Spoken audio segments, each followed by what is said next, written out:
Right, amen. Now, today is the first Sunday of the year, right?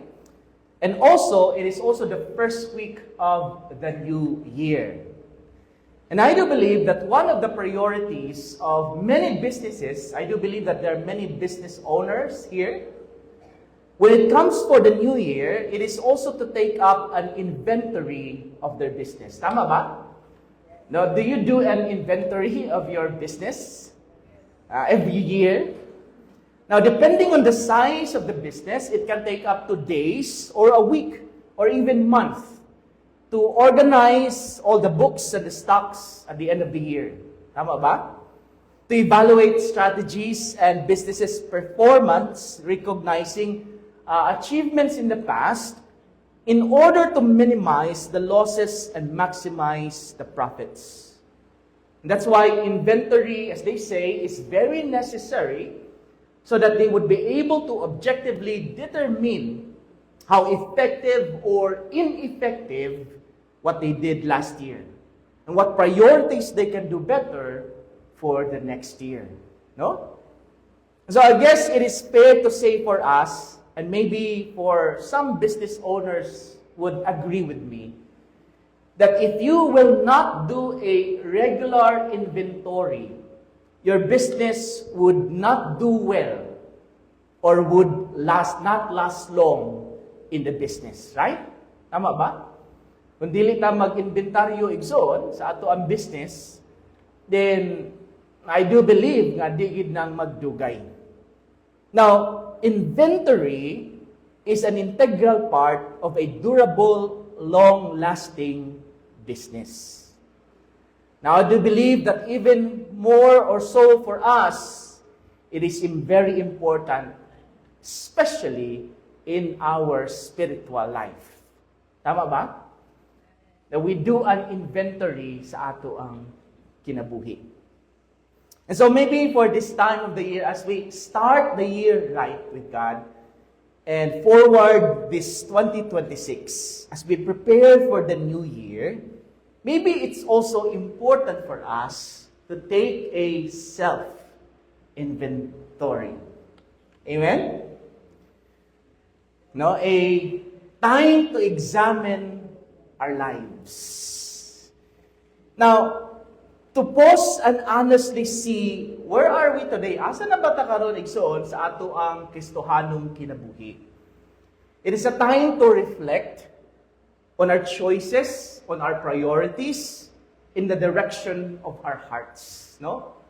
Panahon po dahil New Year, para tanaw nato atong kaugalingon, asa na ba ta karon igsoon?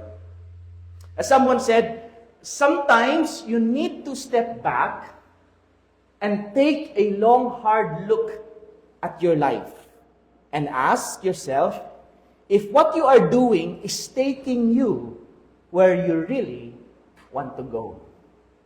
Have you ever been there, Ixon? Have you ever asked yourself? And because sometimes where we're going is not really clear for us, and that is why we don't actually know if we're going there. And so this time of the year, as we take a personal inventory sa atong kinabuhi igsoon, an examination of our hearts, first of all, we want to celebrate the blessings of our life, or a time to give thanks. In Psalm 107, verse 1 to 4, it says this: "Give thanks to the Lord, for He is good. His love endures forever. Let the redeemed of the Lord tell their story, for He redeemed from the hand of the foe. Those He gathered from the lands from east and west, from north and south, some wandered in the desert wastelands, finding no way to a city where they could settle." So he was telling about the story, about what the Lord has done, what their situation is. They were hungry and thirsty. Their souls became weak within them. Then they cried out to the Lord in their trouble, and He took them out of their suffering. He led them by the straight path to a city where they could live. Let them give thanks to the Lord for His loving kindness and His great works to the children of men. For He fills the thirsty soul, and He fills the hungry soul with good things. Now, this kind na pagpasalamat sa Ginoo igsoon is not the kind of shallow type of thanksgiving to God as we normally do. Thanking God for all the money, for all the stuff we have, or all the things that we possess in life. Acknowledgement of what we own, food or eat, clothes we wear, which we have inhabit. And then give thanks to the Lord. Diba? Marag, Lord, thank you kay Lord, aning bagong kuan, Lord, bagong sinina. Diba? Which is not wrong. I'm not saying that it's not wrong. But the kind of thanksgiving that is teaching us here is the time where you look back. Sit down and pause for a while and not just think about this year, but for the past years of your life. To consider and think deeply about how God has been good sa atong kinabuhi igsoon, and of all the blessings that He has poured upon us that we have enjoyed. Have you ever thanked the Lord, igsoon, this past year? Like the poem should say, count your blessings one by one, and you might be surprised at what the Lord has done.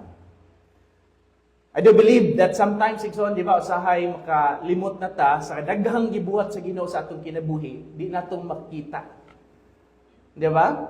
And that's why it is a time for us to really look deep. That there are things that we are actually thankful for in our lives. Pero, as I do believe also, igsoon, that sometimes it is hard to thank God. Naay panahon nga lisod kayo ikapasalamat sa Ginoo, right? Especially when we go through struggles, when we go through hardships and painful things in our lives, maybe betrayals, maybe someone, somehow betrayed us or somehow rejected us, or maybe, just financially, a lot of things that sometimes could dili ta makapasalamat sa Ginoo and see na, Lord, what's happening in my life? For many of us here today, you have been shaken by tragedies and the challenges of life. Lost a job, maybe lost a business, lost a loved one, broken relationships, and broken families. For some of us, ang atong 2025 is a year that we want to forget. Nabay nga na igsoon. Or maybe the years that we wanted to forget. For the memories is just too hard to remember. While the hardships we experience may feel like they're taking away the joy of thanksgiving, in reality, if we look deeper enough, they actually can deepen the joy inside of us. Kung ato ging tan-awon ang atong mga pagsulay igsoon, diha natong makita nga mas mulabaw pa day ang atong kalipay if we actually see it more inside. You see, thanksgiving is deeply felt in times of trial and in need. Tama ba? When life is comfortable, gratitude can be easy to overlook. Di ba? But when we face challenges and hardships or scarcity, our hearts recognize every blessing more clearly. Nasabtan nato, igsoon? Kung muagi daw tagpagsulay o kalisod sa kinabuhi, di ba mas grabe kayo, lami kayo kapasalamat? Kaya bitang, Lord, lisod lagi kaayo, pero mapasalamaton gihapon ko. But he said that if we are in comfortable life, sometimes we overlook all the blessings we have received. Di na nato makita ang mga gagbayng butang gihatag sa Diyos. That's why in these moments of vulnerability that we learn to appreciate the little things, to treasure what we have and give thanks with sincerity and depth. We always look for things that isn't there. We forget to give thanks for what we already have. Diba? And that's why the more we experience in need, the more profound our gratitude becomes. Mas mapasalamaton ta. Like for example, a hungry person, gutom nga tao igsoon. Di ba mas mapasalamaton siya kung tagaan siya bisag isa lang kapan? Di ba? Lami kay ikaw pan, gutom na kay ka. Pero kung daghan nagagikan ka og buffet, di ba? Usa man na pan, di ba?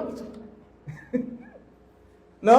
Katong sa una, sakto lang imong kita, 500 lang Lord, salamat kayo, mali payo na kay ka kay nakita kag 500. Karon gitagaan kag Christmas gift nga 150, unsa man ni? 150 ra. Nasabtan na to. Sometimes we become greedy in life.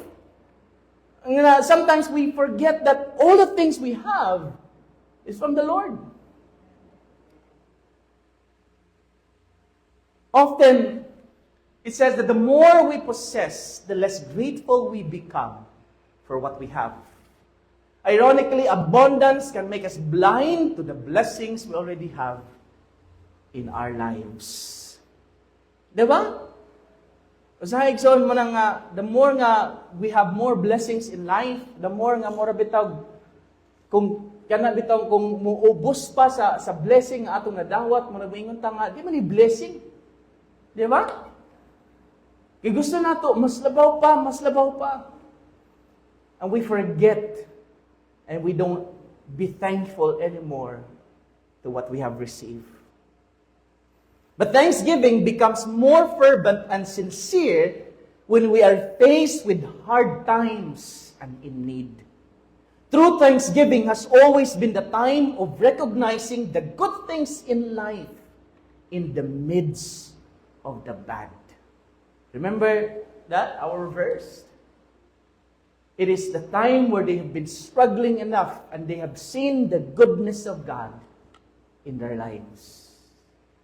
Mauna nga, ang ato ang kalisod igsoon sa kinabuhi, ang ngayan gihapon natong ikapasalamat. Because it taught us to be humble and to be grateful no matter what. Amen ba na? Hardship has a way of opening our eyes to the things we once took for granted in times of plenty. It is often in these moments that the true spirit of thanksgiving begins. Diya magsugod igsoon. I remember the poem written by Jason Lemon, entitled Present Tense, by Jason Lemon, of a person that has a dissatisfied life. Kaya bitang dissatisfied siya sa kinabuhi. Satisfied gan. It was spring, but it was summer I wanted. Napatay kailay nga nagson? Diba?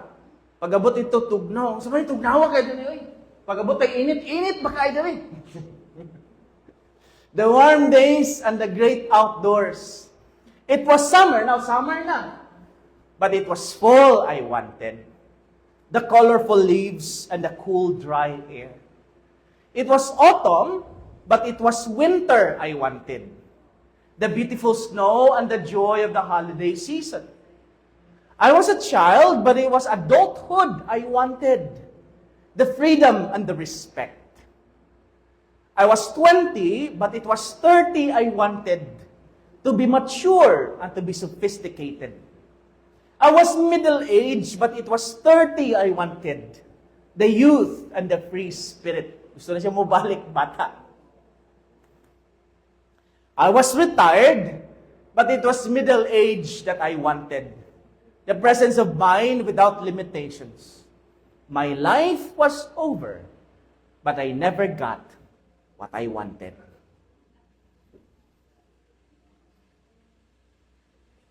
Have you ever heard of the term holiday sadness syndrome? Or the holiday blues? No? It refers to a temporary feeling of sadness and loneliness or emotional heaviness that some people experience during the holiday season. even though it is supposed to be a joyful time. It is the most wonderful time of the year, yet we are sad. Can you look at the person beside you? That's a happy person, no? Now, what does it feel like when we have holiday blues? When we have holiday blues, we actually feel sad or empty despite the celebrations around us. Have you ever felt that? Bibo na kayo, pero ikaw nagtangaragin ka. Pero sabang ni mahuman eh.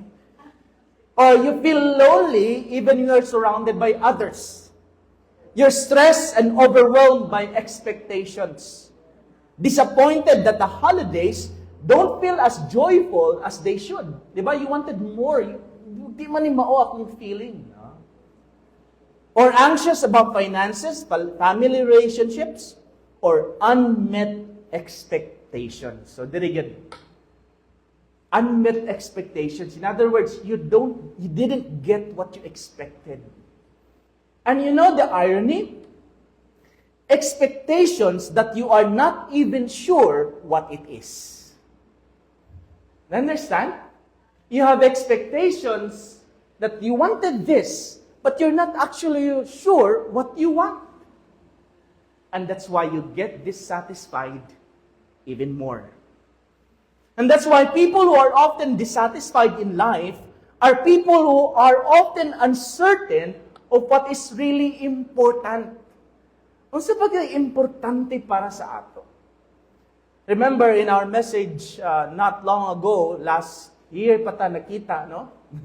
Na sometimes, we're dissatisfied because we wanted to have more, and yet we don't really know what really matters. And that's why we wanted to celebrate, we wanted to do this, we wanted to have all the celebrations we have, but yet we still feel empty inside.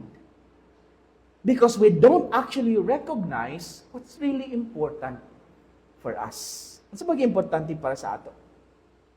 As a result, gratitude fades and discontent grows. Munang dili na ta pasalamaton. It is said that the holiday blues don't mean something is wrong with you. Dili man. They simply remind us that we are human, we're sensitive, and in need of rest. Pause, reflection, and remembering. What we really need is actually to take a pause and think about what's really important for me. Amen? Beyond all the celebrations, beyond all that we have, we ask ourselves, what am I really thankful for? What's really important?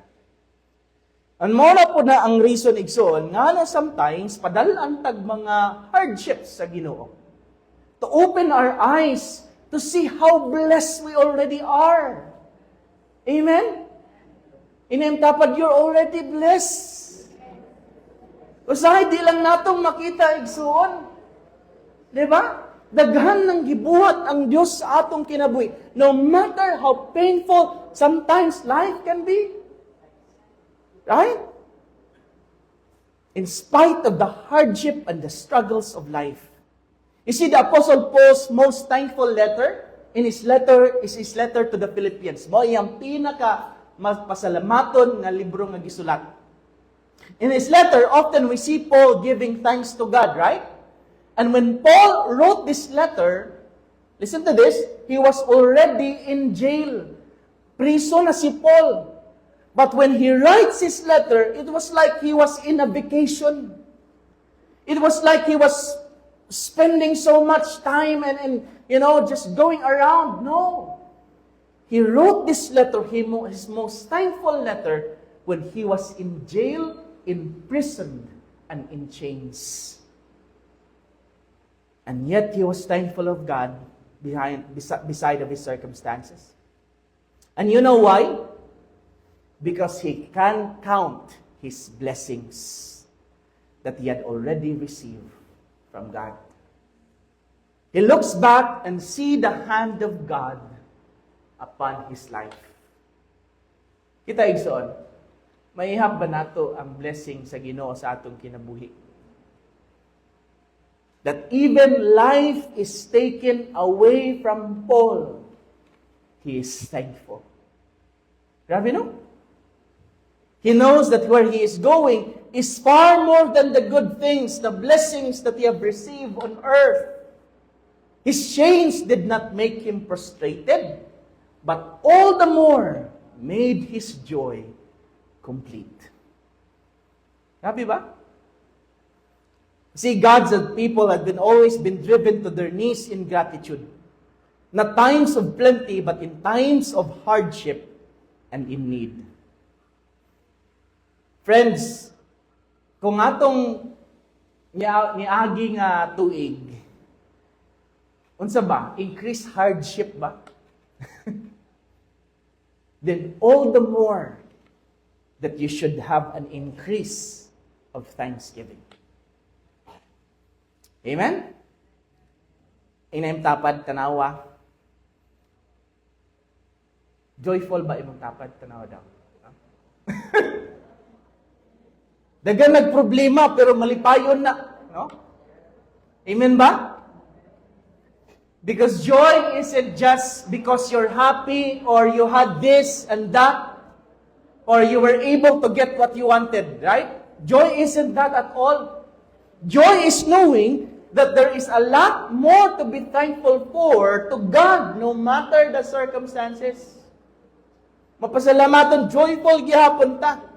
You see, the Christian knows that whatever is happening around us, God is still in control. Amen? As Paul says in Philippians chapter 4, verse 11 to 13, I have learned to be happy with whatever I have.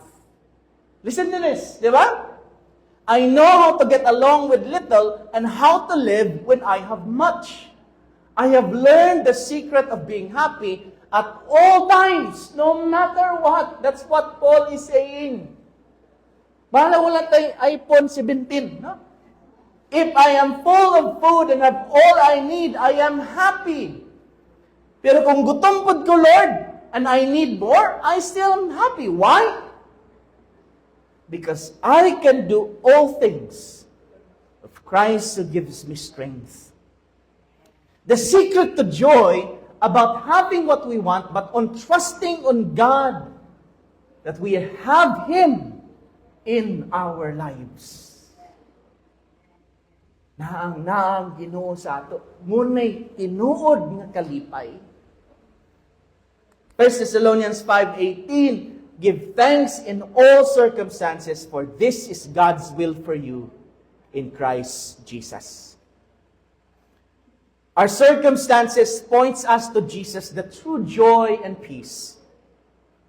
The reason why we can always be thankful, no matter the circumstances we are in today.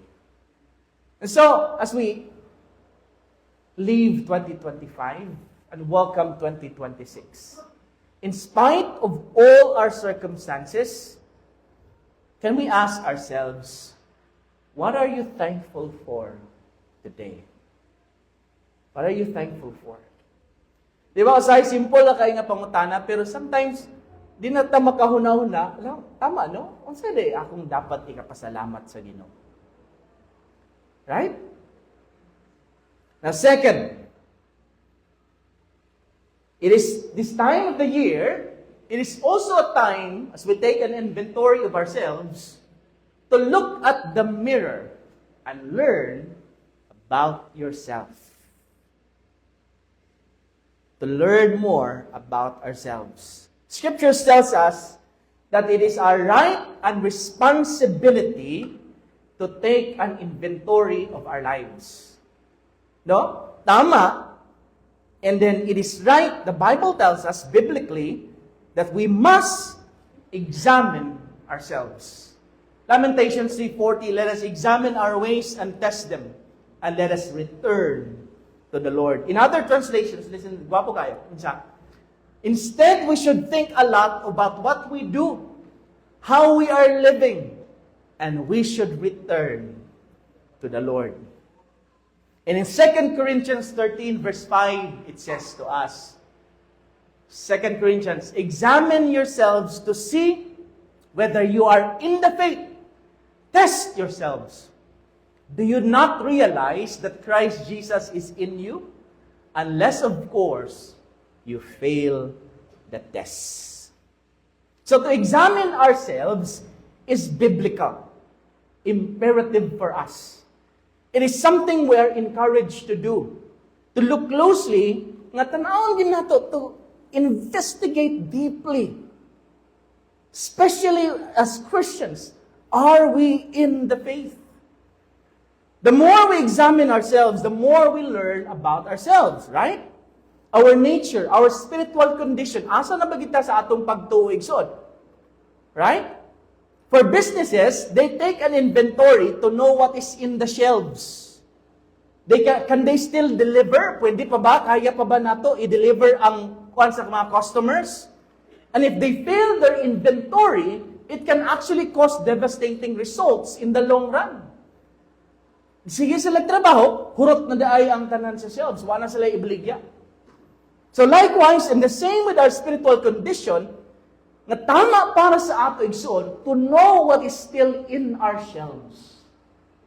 Meaning, to know what's inside our hearts. What's running in our soul, our moral and our spiritual life. And worse, as Paul says, yabi pinakakuano, we might think we are in the faith, that we are Christians. And when judgment day comes, you found out you're not. That's the worst. Tama ba? Nasabtan man nato ni Exhort. And that's why Paul says, examine yourself. Tanawon siguro dawan gid nato, nahabagid ta sa pagtuo sa Dios. Right? In other words, you see, we can serve in the church, do goodwill, pretend to be in the faith, and yet lose our soul. And that's the worst thing that could happen, Igsoon. Do you know that exactly what's going to happen in the future? Sa future times, Igsoon, Matthew 7 verse 21 to 23. Not everyone who says to me, Lord, Lord, will enter the kingdom of heaven, but only the ones who does the will of my Father in heaven. Grabe, no? Many will say to me on that day, Lord, Lord, did we not prophesy in your name, and in your name drive out demons, and in your name perform many miracles? Then I will tell them plainly, away from me, you evildoers. I never knew you. Sabi, no? Maybe mo ni pinakasakit nga may tabo sa ato, Igsoon. We thought we are in the faith, but we are not. These people have failed to take inventory of their souls. They thought they were Christians just because they were at church. They were serving, and in fact, they were performing miracles. Nasabtan na to? But Jesus told them plainly, I never knew you. This is why the Bible tells us that it is imperative to us to take an inventory of our lives. Do we really belong to the Lord? Are we really in the faith? Diba? I think sometimes it is good for us to take a sit down and really look at our own lives. Because sometimes it may be what we think we have in ourselves is not we think we have. We thought we have it. We thought we're there. In other words, what we assume to be true of ourselves is often not. And only through honest self-examination do we discover the truth of us. Diba? We thought we are already there.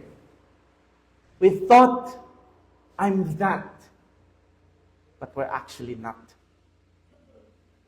Second, It is also not just only revealed in your true spiritual condition, but also answers the most important question in our lives.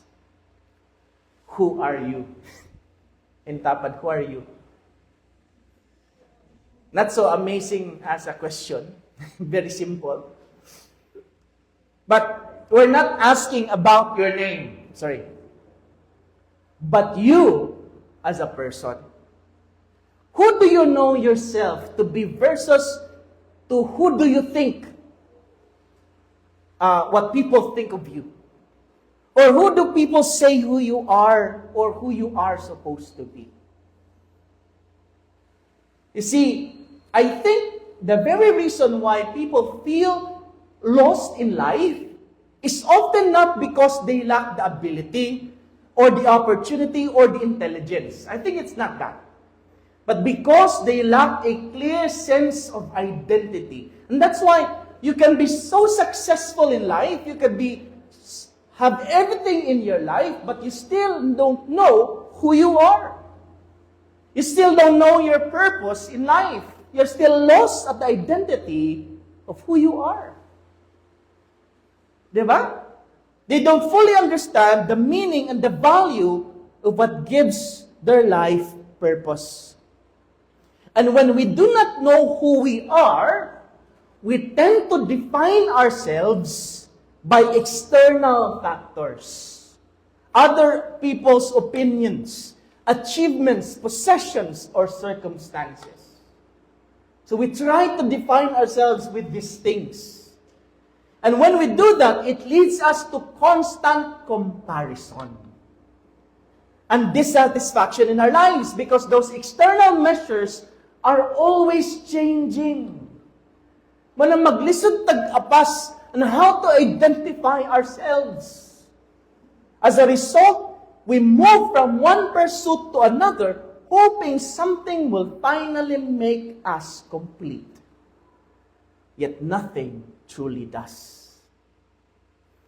We fill ourselves with things that will complete us, but still feel empty inside. People who do not take an inventory of themselves do not know who they are, or why they're here, or what they're living for. As Socrates would say, the unexamined life is not worth living. Nakadumdum ko istorya igsoon of a young man, yadto siya sa teacher, I'm quitting school. The professor said, why? And the young man said, I want to go to Tibet to be a monk and meditate with the Buddhist so that I will try to find myself. I want to peel off what society, my parents, unsay sulti sa ako mga classmate, unsay sulti sa kalibutan upon me. I'm tired of being told of, this is who you are. I am that. I wanted to find myself.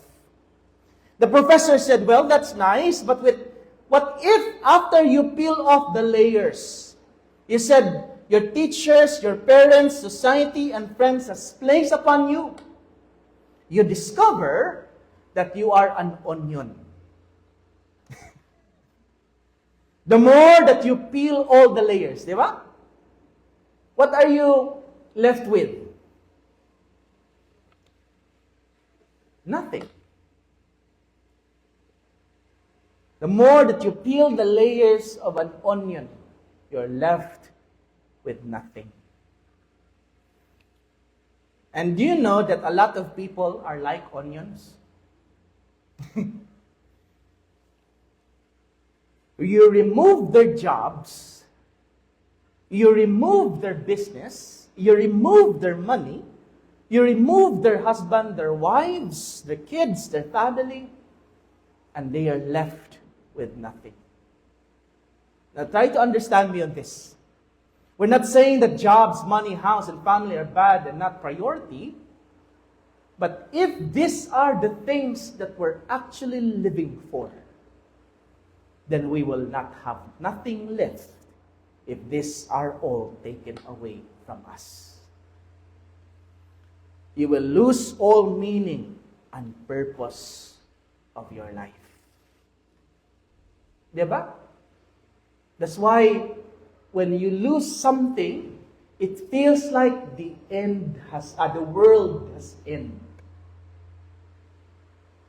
But if you are in the faith, and if you're a Christian, your identity belongs to Christ, and you live not for what God can give, for God alone.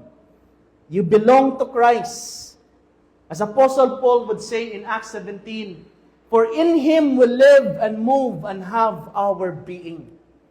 Galatians 2:20, I have been crucified with Christ, and I no longer live, but Christ lives in me. The life I now live in the body, I live by faith in the Son of God, who loved me and gave Himself for me. Philippians 1:21, for me to live is Christ, and to die is gain. Friends, it's this. If we live for God alone, we will always have reason for living. Mabuhi gihapon ta. We will continue to thrive no matter what. And that's why we can say, it's not here, when all earthly things are lost, mawala man ang tanan, we will discover that in Him, we have not lost anything at all. Amen? And that is why it is important to live only for God in our lives. The third and final inventory that we'll take. This time of the year is also time to make improvements. Amen? The idea of taking inventory of your business is so that you can identify the weakness and the strength of your business, right? So that you can improve both on it as you continue on for the next year. So the whole idea of self-examination is both change, improvement, and progress. Change, improvement, and progress, right? It all begins with knowing who we are, our talents, our gifts, our strength, but also admitting our weaknesses. Also admitting our sins, our failures, our mistakes, and by God's grace, we try to overcome and we try to grow in the process. Tama ba? This is atong kinabuhi igsoon, and who we are reflected in our relationships, our marriages, our careers, our families, and our ministry. Nasabtan nato? Kung kinsa ka, mo reflect na sa tanang nagpalibot ka nato. It will reflect in your marriage. It will reflect in your ministry, in your business, in your careers, in your families.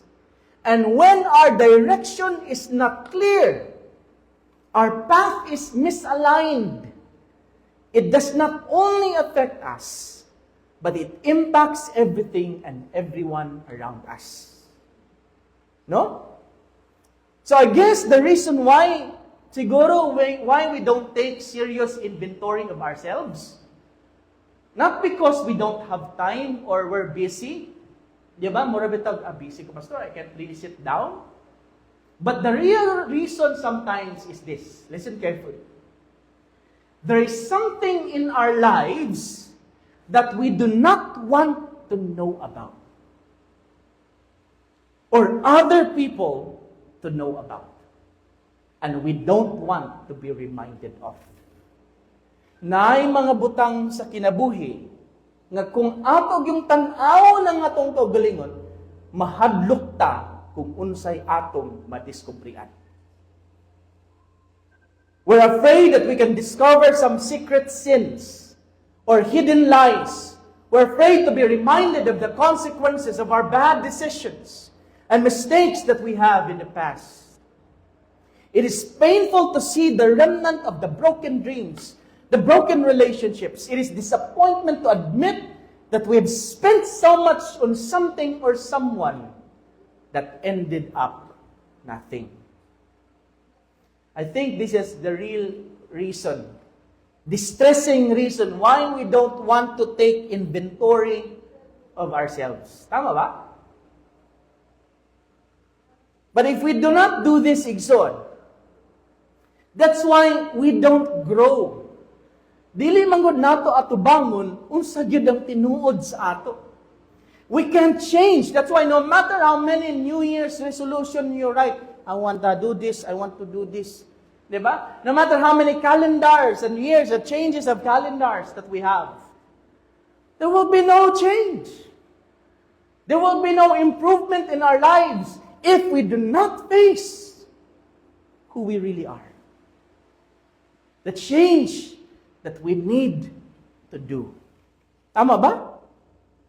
If we do not face up towards what's really going on inside and take honest and fearless soul inventory of ourselves, we can't improve our moral, relational, social, and spiritual lives. So, unang buhatan, tell the person beside you, ato ba nga imong kaugalingon sa samin. Tanawa, di ba? Gwapo, di ba? Gwapa. How do we do this, Igsoon? How do we examine ourselves?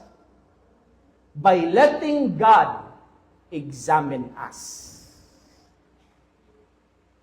Amen ba? Kaya kung kaugalingon lang natong standard, tanawon nato sa atong gulgon, maayo gyapon ta. Diba? Pero pag Ginoo na, Psalm 139 verse 1 to 4, you have searched me, O Lord, and you know me.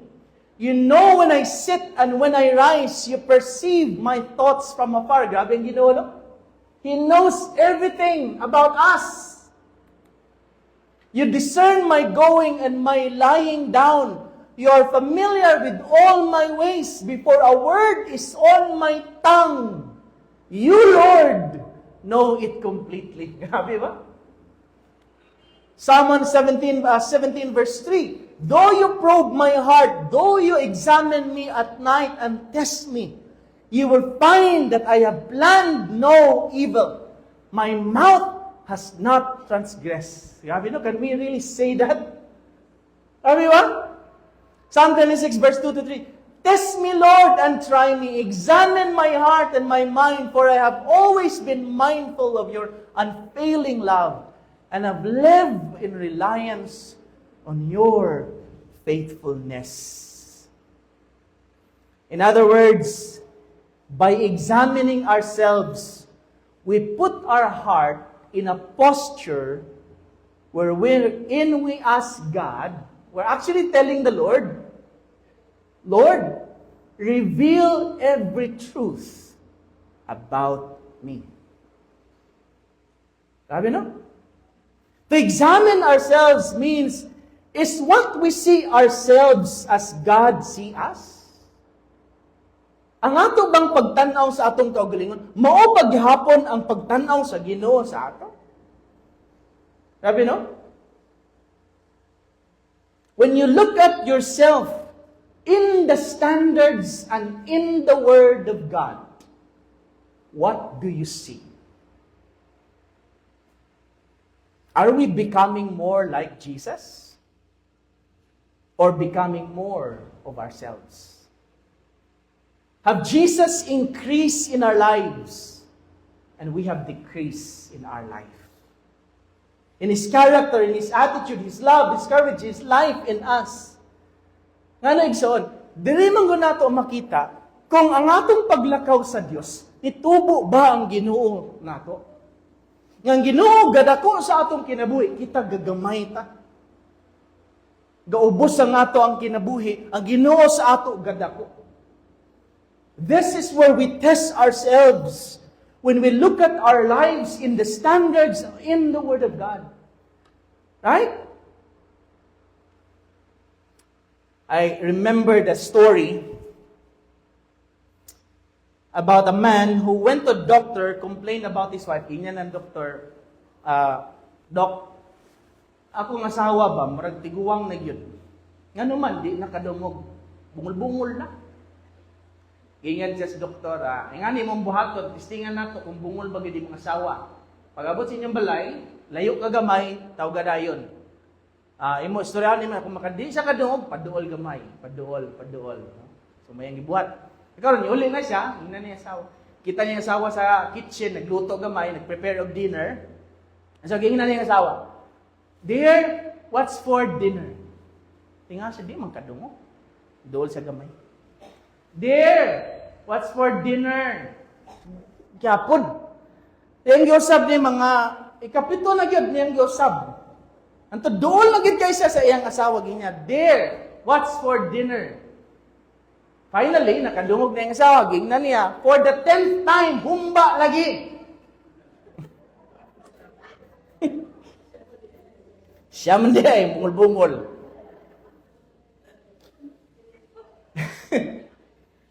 You see, the problem is also this.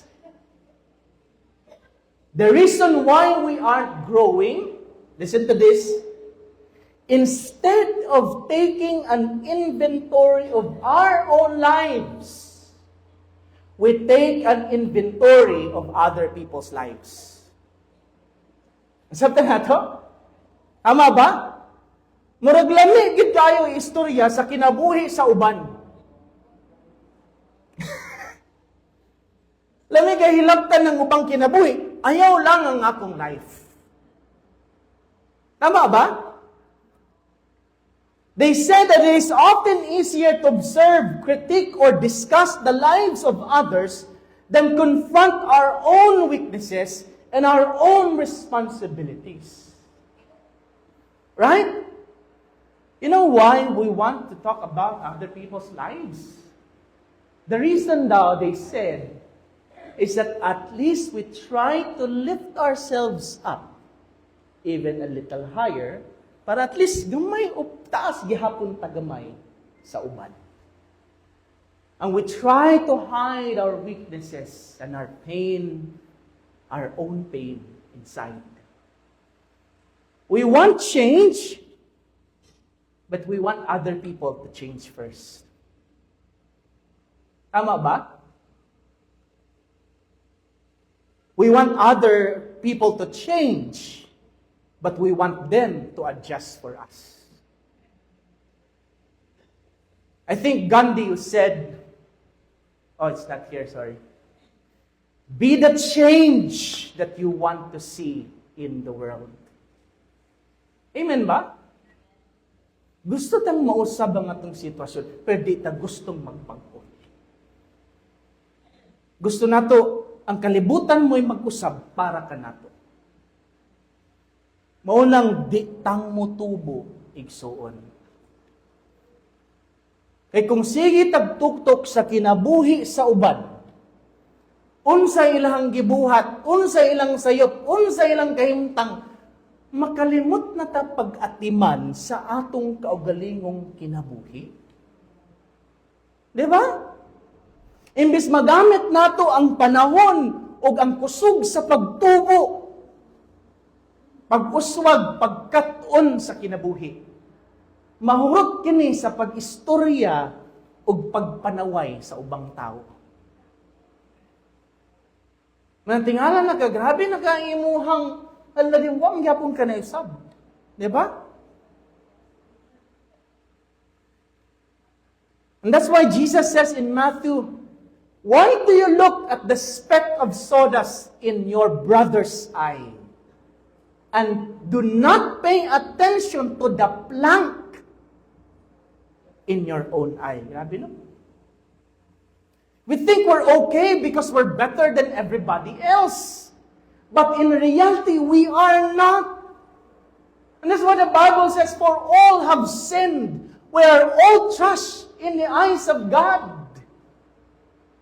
Talking about someone else's failures or flaws can temporarily make us feel good and better of our situation. And that's why we talk about someone else.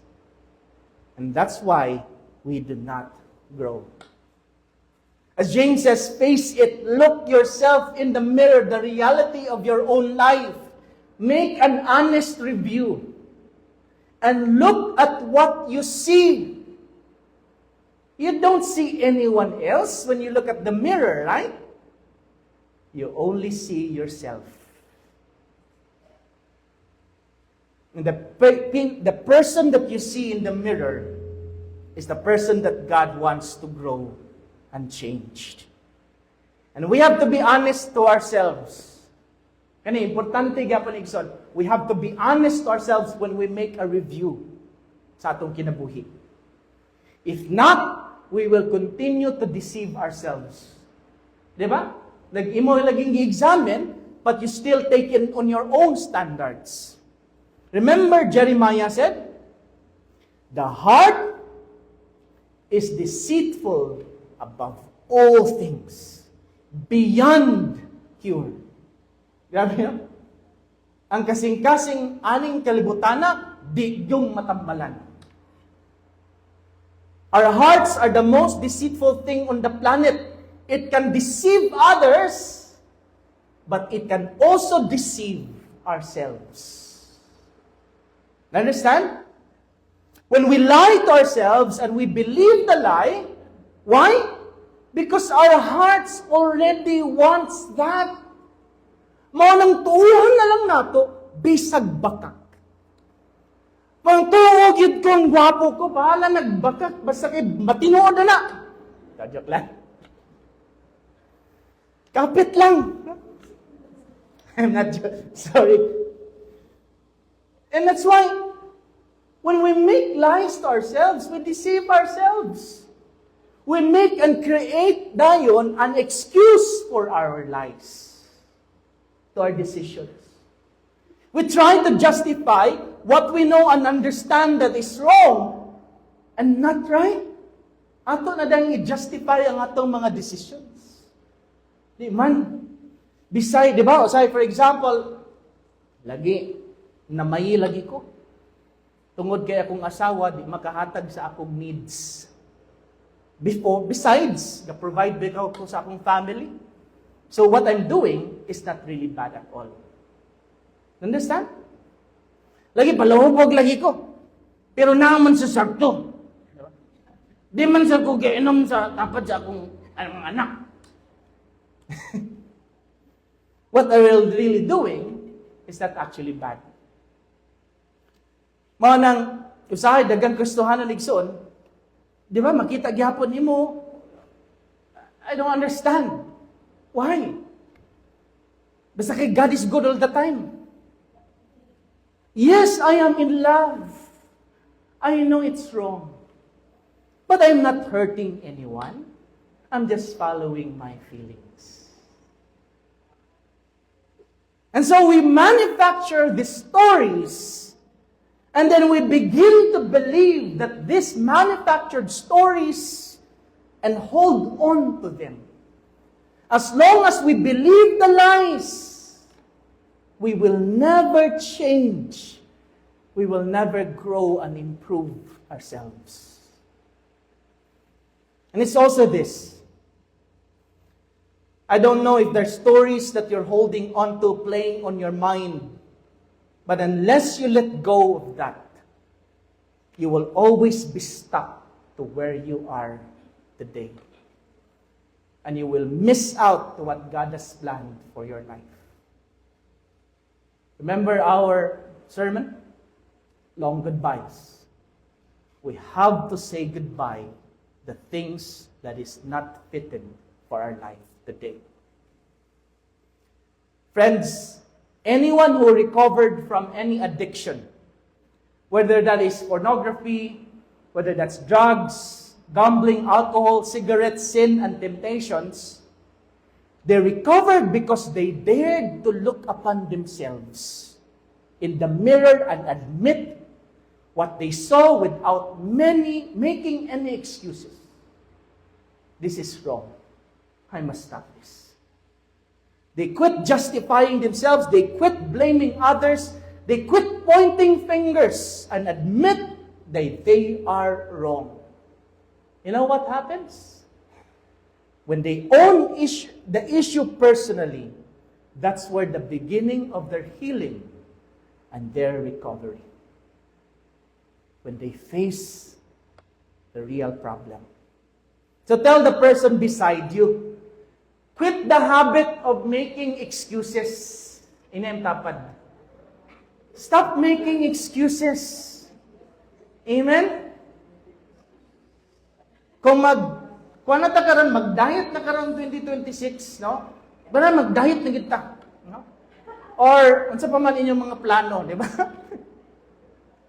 Right? And do it.